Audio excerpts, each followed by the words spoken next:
Першая кніга цароў. Быў адзін чалавек у Раматаіме Цуфіце з гары Эфраіма на імя Элькана, сын Ерахама, сына Элію, сына Тогу, сына Суфа, Эфраімец.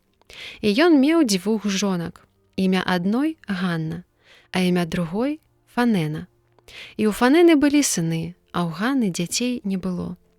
І штогод той чалавек хадзіў са свайго горада, каб пакланіцца і ўскласці ахвяру Господу магуцця ў село.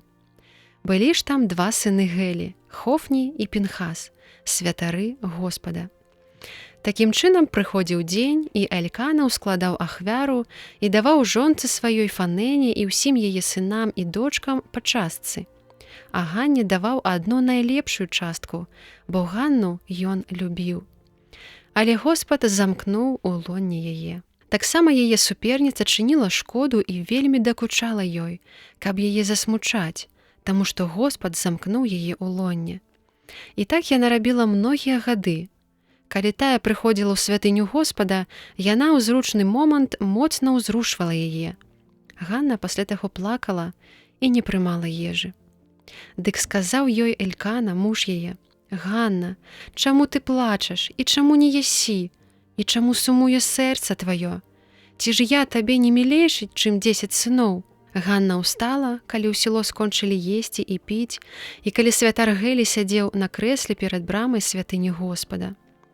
Паколькі Ганна была сумная душою, яна малілася Господу, горка плачучы, і давала абяцанне, кажучы: «Господ магуццяў, калі ты, глянуўшы, убачыш смутак паслугачкі сваёй і прыгадаеш мяне, і не забудзешся на паслугачку сваю, і паслугачцы сваёй дасі дзіця мужчынскага полу, то аддам яго Господу на ўсе дні жыцця яго, і лязо не дакранецца да галавы яго». Дык калі яна памнажала малітвы перад Господам, здарылася, што Гелі прыглядаўся да яе вуснаў.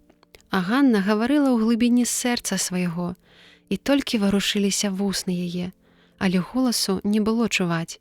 Таму Гелі падумаў, што яна п'яная, і сказаў ёй: «Дакуль ты будзеш п'яная? Працверазей трохі ад віна, з якога ты п'яная». Ганна, адказваючы, прамовіла: «Не, гаспадару мой, бо я вельмі нешчаслівая жанчына. Я не піла ані віна, ані чагосьці, што можа ап'яніць, але выліваю я душу сваю перад Господам. Не лічы паслугачку сваю за адну з дачок Беліяла, бо я з-за вялікага болю і смутку свайго гаварыла да сённяшняга моманту». Гелі тады сказаў ёй: «Ідзі ў супакоі, а Бог Ізраіля хай споўніць просьбу тваю, пра што маліла яго».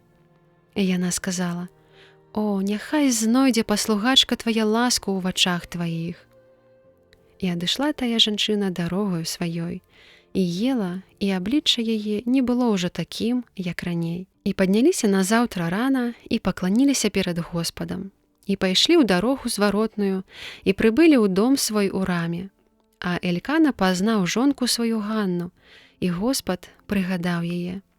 І здарылася па нейкім часе, што Ганна пачала і нарадзіла сына, і дала яму імя Самуэль, таму што ад Господа выпрасіла яго. Муж яе Элькана і ўвесь дом яго пайшоў, каб ускласці гадавую ахвяру Господу і споўніць абяцанне сваё. І Ганна не пайшла, бо яна сказала мужу свайму: «Не пайду, пакуль хлапчаня не будзе аднята ад грудзей, і завяду яго, і ён стане перад абліччам Господа і застанецца там назаўсёды». Адказаў ёй Элькана, муж яе: «Рабі, што табе здаецца добрым, і заставайся, пакуль яго не адымеш ад грудзей, і я малюся, каб Господ здзейсніў слова сваё». Дык засталася жанчына і карміла сына свайго, пакуль не адняла яго ад грудзей сваіх. І павяла яго з сабою пасля таго, як адняла, з 3гадовым быком, 1 эфай мукі і з брудзюком віна. І прывяла яго ў дом Господа ў село. А хлопец быў яшчэ дзіцём. І прынеслі яны ў ахвяру быка і прадставілі хлопца Гелі. І сказала тады Ганна: «Прашу, гаспадару мой, хай жыве душа твая, гаспадару. Я тая самая жанчына, якая стаяла тут перад табой і маліла Господа. Маліла я пра гэтае дзіця, і споўніў Господ просьбу маю, аб якой я прасіла ў яго.